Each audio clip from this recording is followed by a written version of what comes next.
మీ జీవితంలో ఆర్థిక ఇబ్బందులు పడుతూ ఎదగలేకపోతున్నారా? వెంటనే ఈ వెబినార్లో జాయిన్ అవ్వండి. హాయ్ హలో నమస్తే, welcome back to Suman TV. Abroad వెళ్ళి చదువుకోవాలనుకుంటున్నారా? మరి ట్రంప్ ఫోకస్ అంతా ఎలా ఉండబోతుంది? మన భారతీయులకు అక్కడ ఎలాంటి ఇబ్బందులు ఉన్నాయి? దీనిపైన మరింత సమాచారం అందించడానికి ఈరోజు మనతో పాటు స్టూడియోలో ఉన్నారు Celbay mobiles electronic private limited Krishnaprasad గారు. సార్తో మాట్లాడదాం. నమస్తే సార్. హలో నవీన గారు. సార్, ట్రంప్ చూస్తున్నాం, చాలా వీడియోసే వస్తున్నాయి, మనం కూడా చాలా వీడియోస్ చేసాం ప్రీవియస్ కూడా. ట్రంప్ కనుక బాధ్యతలు చేపడితే ఫోకస్ అంతా దేని మీద ఉంటుంది? మరి ఇప్పుడు ఇండియా ఇక్కడి నుంచి యుఎస్ఏ అబ్రాడ్ చదువుకోవడానికి వెళ్ళాలనుకునే వాళ్ళకి అక్కడ ఎదురయ్యే సమస్యలు ఏంటి, ఎలా ఉండబోతున్నాయంటే ఏం చెప్తారు sir? It's very interesting topic and it's trending topic in fact. ఎందుకంటే మళ్ళీ సెకండ్ టైం ట్రంప్ గారు యుఎస్కి అంటే అగ్రరాజ్యాధినేత కాబోతున్నారు. సో అమెరికా అంటే అందరికి తెలిసిందే, ప్రపంచానికి పెద్దన్న పాత్ర పోషిస్తుంది ఇప్పుడు. ఎందుకంటే వాళ్ళ GDP is very big in size and definitely it's one of the, I can't say one of the, it is only the dominating country across the world. So కాబట్టి ఈ రోజు అంటే అటువంటి అంత పెద్దన్న పాత్ర పోషించే అమెరికా లాంటి దేశానికి ఒక ప్రెసిడెంట్ కొత్తగా ఎన్నికైండు, దట్టు ఒక ట్రంప్ లాంటి ఒక పర్సన్ ప్రెసిడెంట్గా ఎన్నికైందంటే డెఫినెట్గా ప్రపంచ దేశాలు కూడా చాలా ఆత్రంగా చూస్తుంటాయి. ఎందుకంటే వాళ్ళ ఎకానమీ సైజ్ ప్రకారంగా అండ్ మోస్ట్ ఇంపార్టెంట్లీ వాళ్ళ డిఫెన్స్ సిస్టమ్ కానివ్వండి, లేకపోతే వాళ్ళు ఏ ప్రకారంగా వేరే ప్రపంచ దేశాల మీద వాళ్ళ ఆధిపత్యాన్ని కొనసాగిస్తున్న విషయం మీద ఖచ్చితంగా మనం చూస్తుంటాము. సో దీంట్లో ఈ కాంటెక్స్ట్ లోపల మనము మన ఇండియా గురించి మాట్లాడుకుంటే అండ్ ఎస్పెషల్లీ మన ఇండియన్ స్టూడెంట్స్, ఎందుకంటే ఈరోజు ప్రతి ఒక్క పేరెంట్కి వాళ్ళ పిల్లలు రూపీలో సంపాదించడం కంటే డాలర్లో సంపాదించాలనే కోరిక ఉంటుంది. So and we cannot say it's wrong thing, but because every parent is aspirant and in fact పిల్లలు అలాగే ఉన్నారు. సో ఈ కాంటెక్స్ట్ లోపల మరి ఈ రోజు వచ్చిన ఈ ప్రభుత్వంలో అంటే వాళ్ళ ప్రెసిడెంట్ చేంజ్లో ట్రంప్ ఎలా ఉండబోతుందంటే మనం కొద్దిగా బేసిక్స్ గురించి మనం నేర్చుకోవాలి. ఎందుకంటే ప్రతి గవర్నమెంట్కి ప్రతి కంట్రీకి ఉండే పార్టీస్, నేషనలైజ్ పార్టీస్ ఉంటాయి. ఫర్ ఎగ్జాంపుల్ ఇండియాలో తీసుకుంటే కూడా వీ హ్యావ్ 2 నేషనల్ పార్టీస్, ఒకటి Congress and BJP. So Congress ideology ఒకటి ఉంటుంది అండ్ బీజేపీ ఐడియాలజీ ఉంటుంది. సిమిలర్లీ యూఎస్కి వెళ్తే కనుక యూఎస్లో there are 2 national parties. One is Republic Party and the other one is Democratic Party. So వాళ్ళ ఐడియాలజీ, రిపబ్లిక్ పార్టీ ఐడియాలజీ ఏంటి? వాళ్ళు దే ఆర్ మోర్ ఆఫ్ మా కంట్రీ, మా యుఎస్, మా సావర్నిటీ, మా సెక్యూరిటీ, మా సిటిజన్స్ అని చూస్తూ ఉంటారు. And coming to Democrats, it's the name it self says, democracy అంటే ప్రజాస్వామ్యం, అంటే ఇట్ ఈస్ ఫర్ ఎవ్రీబడి. అంటే కొద్దిగా వాళ్ళు ఫ్లెక్సిబుల్గా ఉంటారు in terms of their policies and rules and regulations towards any of the people who are coming to migrants to US for their livelihood. ఈరోజు కనుక మనం యుఎస్ తీసుకుంటే ప్రపంచ దేశాల నుండి ఎంతమంది యుఎస్కి మైగ్రేట్ అయిపోతున్నారు చూస్తే కనుక, it could be in terms of students కావచ్చు, ఎంప్లాయీస్ తీసుకుంటే కనుక మన ఏషియా నుండి ఆల్మోస్ట్ 10 మిలియన్ పాపులేషన్ అక్కడ ఉన్నారు, విచ్ ఇస్ బిగ్ నెంబర్. ఆ 10 మిలియన్ పాపులేషన్లో రీసెంట్గా ఇంతకుముందు చైనా వాళ్ళది they were in the top position. ఈ మధ్యలో ఇండియా అన్నిట్లలో సర్పాస్ అవుతున్నది. ఆల్రెడీ పాపులేషన్లో సర్పాస్ అయింది. ఇప్పుడు మైగ్రెంట్స్లో కూడా Indians around 2.8 million citizens migrants యూఎస్లో ఉన్నారు and followed by China is 2.2 million migrants ఉన్నారు. సో ఈ కాంటెక్స్ట్ లోపల మీరు అడిగిన క్వశ్చన్ చెప్పాలంటే బేసికల్గా ఎస్ కొద్దిగా, ఎందుకంటే పార్టీ ఐడియాలజీ బేసికల్గా I don't refine or confine this restrictions only to Trump, because Trump as a president he is representing the party and he is heading the country which was elected by the citizens. కాబట్టి డెఫినెట్గా మనం party ideology కూడా మాట్లాడుకుందాం. ఎలా ఉంటుంది? వాళ్ళు republic party అంటే unlike democratic, they want more employment to be given for the US citizens. Okay, they want more అంటే జస్ట్ ఎంప్లాయ్మెంట్ అంటే they want to give the best livelihood to the US citizens అనే ఒక ఆలోచన వాళ్ళ ideology ఉంటుంది. కాబట్టి ఈరోజు ఆ పార్టీ పేరుతో ఆ పార్టీ నుండి ట్రంప్ గెలిచాడు కాబట్టి తప్పకుండా ఎప్పుడైతే వాళ్ళు రేపు మళ్ళా January 2025లో ఆయన he's going to take over the presidentship position. కాబట్టి డెఫినెట్గా ఈ మైగ్రెంట్ రిలేటెడ్ ఈ పాలసీస్ మీద ఖచ్చితంగా ఆయన డెసిషన్ తీసుకుంటాడు. And I'm sure he's going to take call on any such regulation that is going to benefit primarily for the US citizens, then other Yes. Country migrants. నేను ఇక్కడ repeat చేస్తాను చూడండి. I'm saying he's going to take policy decisions primarily benefiting to the US citizens, then to the migrants అంటున్నాను. I'm not saying no to the migrants. ఈ point మీరు note చేసుకోవాలి. Yeah. Sir ఇప్పుడు జనవరిలో పదవి చేపట్టగానే ఎస్, ఫస్ట్ పెట్టే సంతకం immigrants దేని మీద ఉంటుందంటారా, మైగ్రెంట్స్ మీద ఉంటుందంటారా? ఆయన క్యాంపెయిన్లో చెప్పిన మాటల్లో మాత్రం అదే ఉందండి. బేసికల్గా ఎలా ఉంటుందంటే any country, any party, they are going to public to for election campaign, Yeah. They will try to focus more on the very very trending topic. And most importantly ఈరోజు ఏమైందంటే వరల్డ్లో ఒకప్పుడు ఎంత అగ్రరాజ్యమైనా కూడా ఈరోజు there are many countries are trying to give competition. Yes. They trying to give stiff competition to US in terms of every aspect. ఆ condition లోపల, ఆ సిచ్యువేషన్ లోపల any government who is been elected for the country, వాళ్ళు they will look into the security and prosperity of the country population. So Yes. కాబట్టి ఆయన క్యాంపెయిన్కి వెళ్ళినప్పుడే క్లియర్గా మెన్షన్ చేశాడు that if we were elected we are going to give the utmost priority for the US citizens. ఎప్పుడైతే వాళ్ళు యూఎస్ సిటిజన్స్కి అట్మోస్ట్ ప్రయారిటీ ఇస్తా ఉన్నారో obviously migrants will be given second position, Yes. Second priority. కాబట్టి ఎంప్లాయ్మెంట్లో కావచ్చు, ఎందుకొరకంటే బేసికల్గా ఇప్పుడు నేను చెప్పిన స్టాటిస్టిక్స్ అవుతుందో around 10 million population Yeah. Migrants are going from Asia to US అన్నప్పుడు స్టూడెంట్స్ వెళ్తారు. వాళ్ళు యూనివర్సిటీ గైడ్లైన్స్ ప్రకారంగా ఇన్ని అవర్స్ వాళ్ళు ఖచ్చితంగా స్టడీ చేయాలి, ఇన్ని అవర్స్ వాళ్ళు క్లాస్ రూమ్ అటెండ్ కావాలి, తర్వాత వాళ్ళు మళ్ళీ వెళ్ళి they can do there hard jobs అని కొన్ని గైడ్లైన్స్ డిజైన్ చేస్తారు.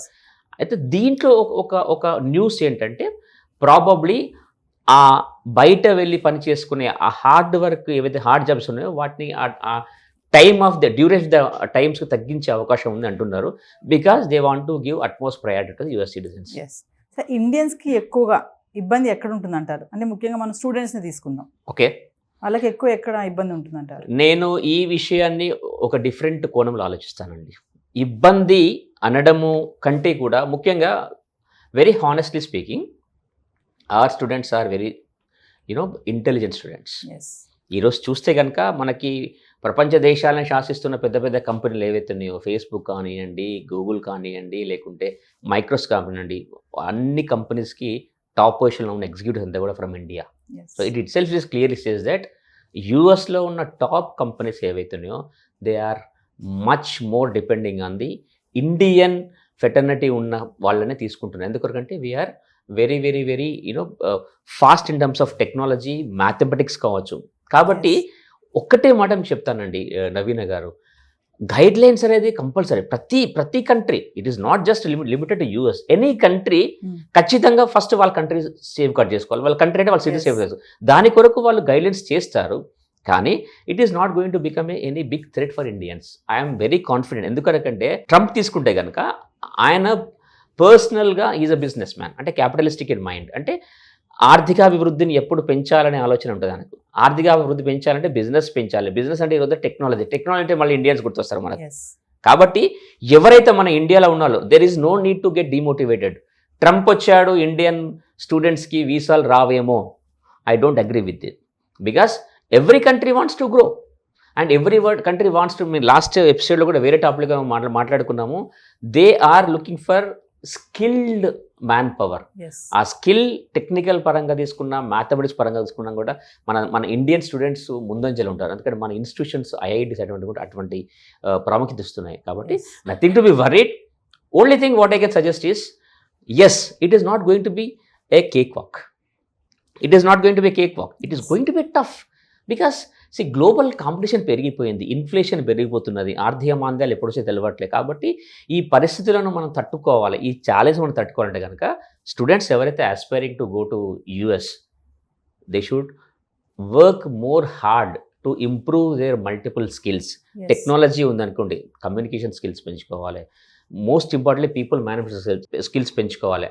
అండ్ మోస్ట్ ఇంపార్టెంట్ థింగ్ ఏంటంటే కీడించి మేలించాలంటారు కదా, ఏమైనా ప్రాసెస్ లోపల ఇష్యూస్ వచ్చాయనుకోండి, ఛాలెంజ్ వచ్చాయనుకోండి, వాటిని తట్టుకునేది కావాల్సిన మెంటల్ కేపబిలిటీస్ కూడా బిల్డ్ చేసుకోవాలి. Yes. అంతేగాని ట్రంప్ వచ్చాడు, అమెరికా వెళ్ళడం కష్టం అంటే కనుక I don't agree with that. Yes. Yeah. So coming to ఓవరాల్గా చూసుకుంటే ఫైనల్గా Trump automatic green cards తీసేస్తానని చెప్పారు. ఆల్రెడీ క్యాంపెయిన్ లో కూడా చెప్పడం జరిగింది. ఎస్ నిజంగా రేపు బాధ్యతలు చేపట్టాక మరి నిజంగా తీసేస్తారా?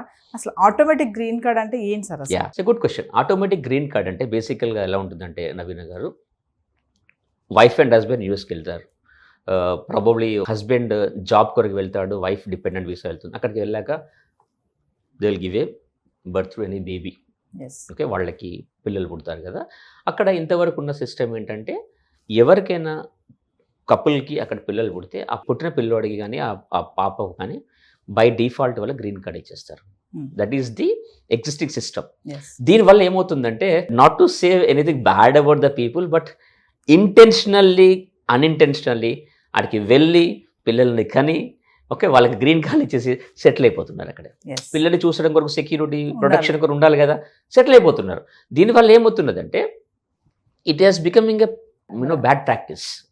సో ఎలిజిబిలిటీ ఉన్న any country for that matter, even ఇండియాలో కూడా మనం we don't accept any illegal migrants. I'm not saying this illegal migrant, but however మన దేశం దాటి ఇంకో దేశానికి వెళ్ళాలి అంటే మనం we are going to work or we are going to study. It is for betterment. When I am saying it is for betterment, it is not only for the betterment of the student. It is also should be for the betterment of the country also. మనం ఏ దేశానికి వెళ్తున్నామో ఆ దేశానికి కూడా మన వాళ్ళకి ఒక valuation ఉండాలి, ఒక నోబుల్ ఇంటెన్షన్ పోవాలి. కానీ కొన్ని సందర్భాల్లో because we definitely notice bad in some part of the life, కాబట్టి ఇలా కొందరు వెళ్ళి అదే పనిగా వెళ్ళి పిల్లల్ని కానీ ఆటోమేటిక్ గ్రీన్ కార్డ్ అని ఆటోమేటిక్ అని కొన్ని ప్రాక్టీస్ చేస్తున్నారు. ఆ విషయం మీద ట్రంప్ లాస్ట్ టైం కూడా చెప్పాడు, but I don't think he has implemented last time. ఈసారి కూడా అదే క్యాంపెయిన్లో చెప్పాడు. We have to wait and watch about this. So ఓవరాల్గా మరి అబ్రాడ్ వెళ్ళి ఇప్పుడు ఇంకా వెళ్ళాలి అనుకునే వాళ్ళ స్టూడెంట్స్కి ఇప్పుడు అక్కడ ఉన్నటువంటి పరిస్థితులను బట్టి చెప్తారా మీరు? తప్పకుండా అండి. ఎల్పిజి అంటారు, అంటే 1991లో మన ఆర్థిక సమీకరణ ఇవన్నీ డెవలప్మెంట్లో ఫైనాన్షియల్ రిఫార్మేషన్స్ అని మన పివి నరసింహ చేశారు. దట్ ఈస్ అబౌట్ ఎల్పిజి అంటే లిబరలైజేషన్, ప్రైవేటైజేషన్ అండ్ గ్లోబలైజేషన్. దీని ద్వారా ఏమైందంటే ప్రపంచం ఒక చిన్న గ్రామం అవుతుంది. It is called global village. No geographical boundaries.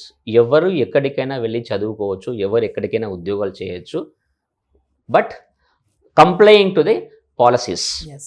Okay, కాబట్టి ఇండియన్స్కి కానీ లేదా వేరే కంట్రీ వాళ్ళు కానీ మన వాళ్ళు వేరే కంట్రీకి వెళ్ళాలన్నా వేరే వాళ్ళు ఇది వసుదైక కుటుంబం అంటారు చూసారా. So what happened is competencies, capabilities అనేవి it has become interdependent. It is not independent.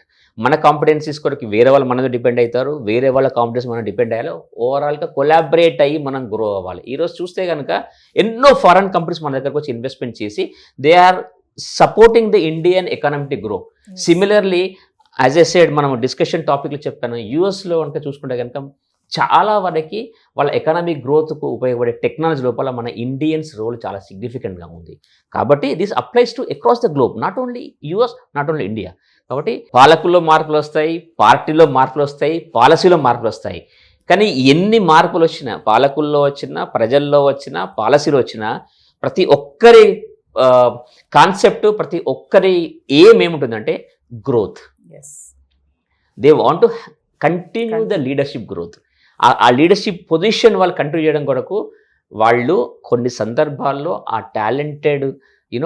టాలెంట్ను స్కిల్ను attract చేయడం కొరకు ఖచ్చితంగా మళ్ళీ వాటిని ఏమంటారు సడలించాల్సిన పరిస్థితులు ఏర్పడతాయి. So Indian students who are aspiring to go to US for their further education, no need to get demotivated. Continue with acquiring knowledge, continue with improving skills. Okay, thank you sir. Thank you very much, Mama.